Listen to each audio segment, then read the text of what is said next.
What's up, Sandy? What's up, JR? How's it going? Oh, it's going. Bet. All right, let's just jump right into it. What does your marketing look like now, during these times? Man, I think that, before I had a product and I wanted to market that product. Right. And now what I'm finding is that I'm creating a new product for the market that's looking for it right now. So I'm changing the way I'm doing business to give a particular audience something new. And so that's kind of different. Before I opened my doors, I did my thing. It was my fitness classes. And the way I was marketing was like, please come take fitness classes, come to the Mm, group class. And now my product is still that.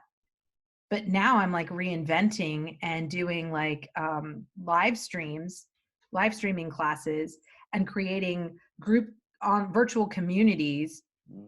because that's where we are as a society, and that's what people are looking for. And so that's new for me to have to change, to create a product on demand for the need of people in this particular situation. Right.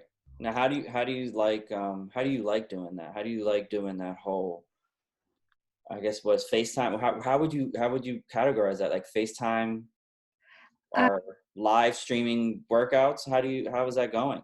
yes and yes. I mean, we basically had to hit the ground running. There was no time to prepare. There was no let me warm up to this idea of doing virtual classes. I Mm, think some fitness studios in the well, some businesses in the industry uh, have built slow momentum. They're like, well, we don't know if we want to go virtual. We don't know how to do it. And we were just like, oh, we got to figure this out. Like within yeah. 24 hours, I got to figure this out.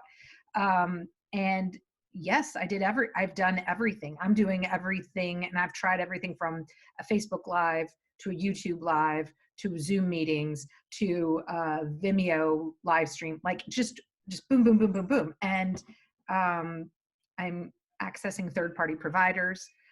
So taking what I already had and pulling a third party in to help me market.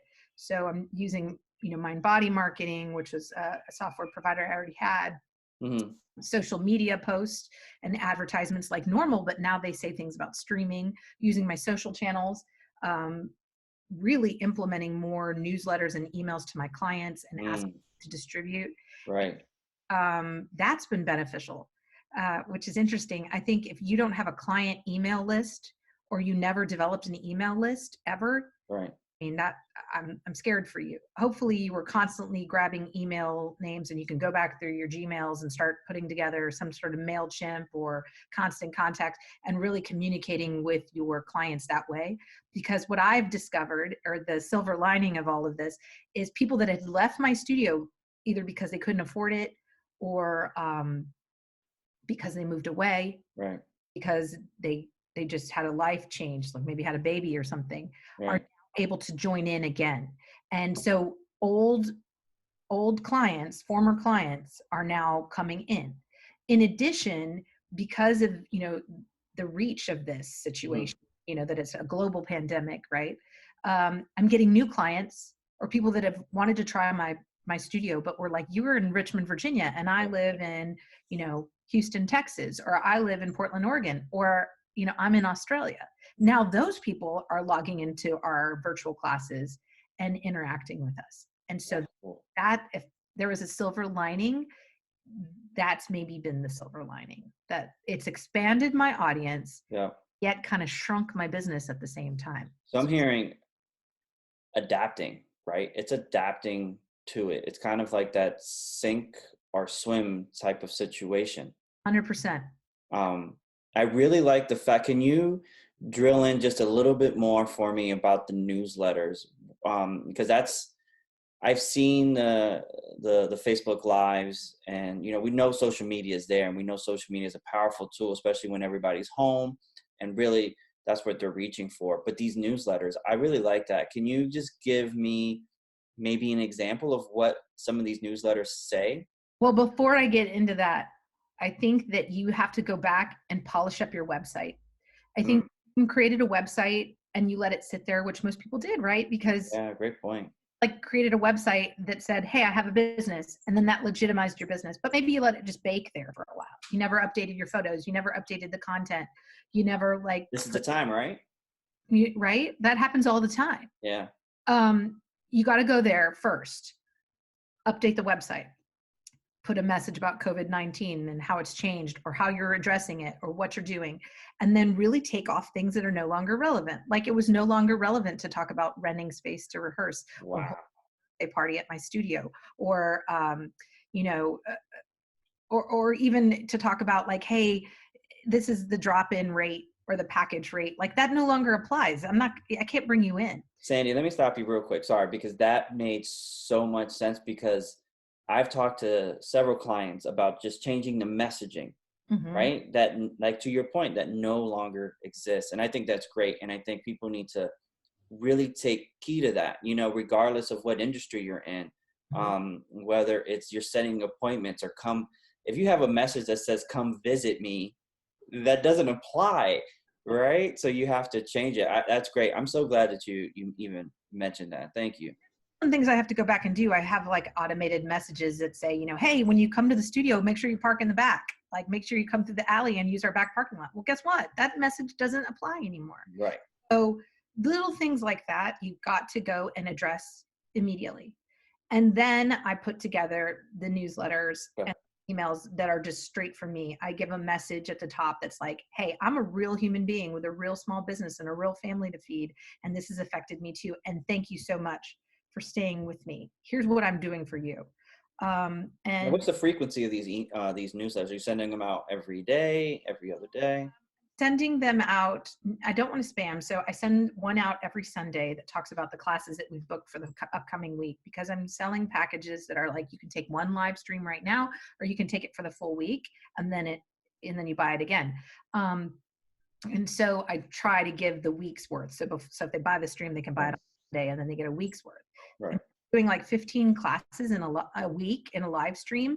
So if you buy one individually, it's like $12. But if you buy the week, you get 15 classes for $30.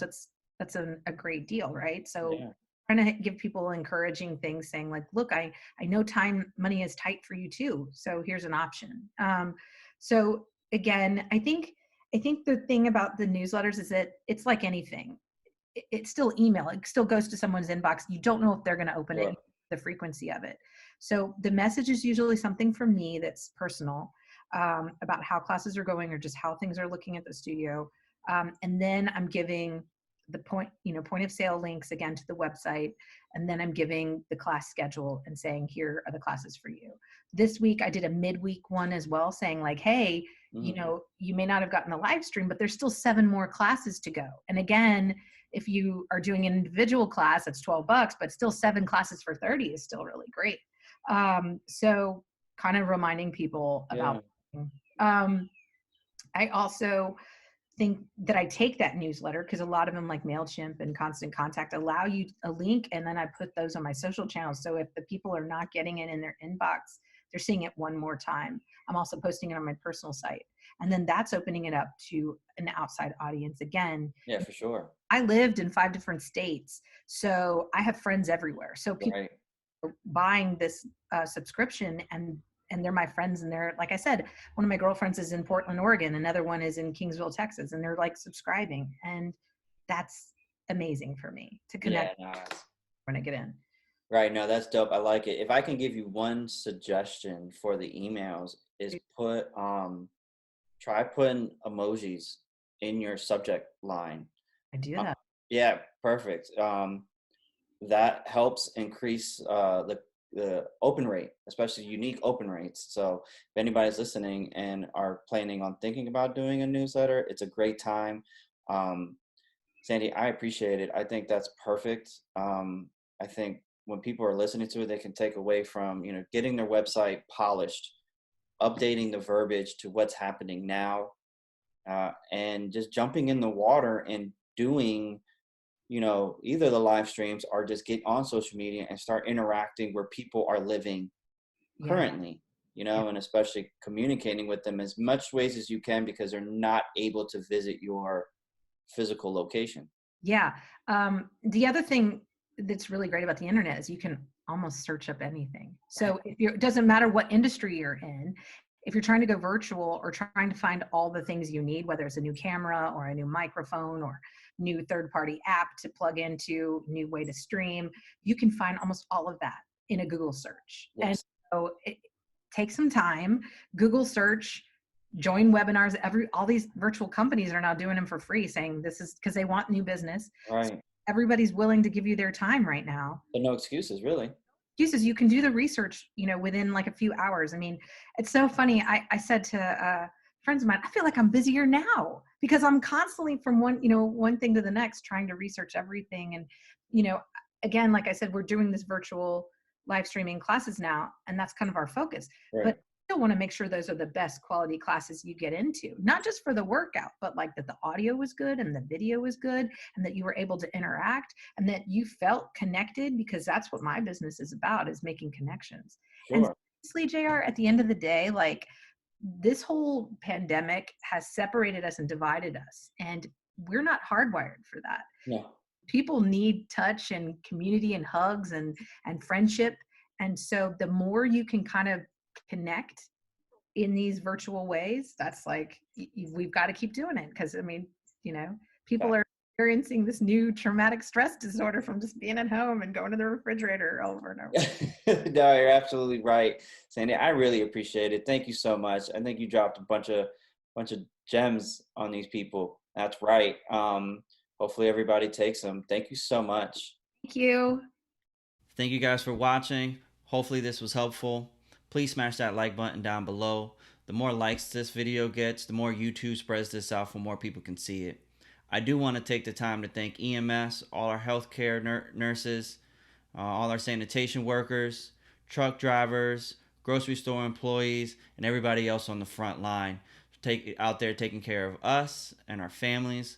We appreciate you. Again, please hit that like button. Thank you guys for watching. Peace.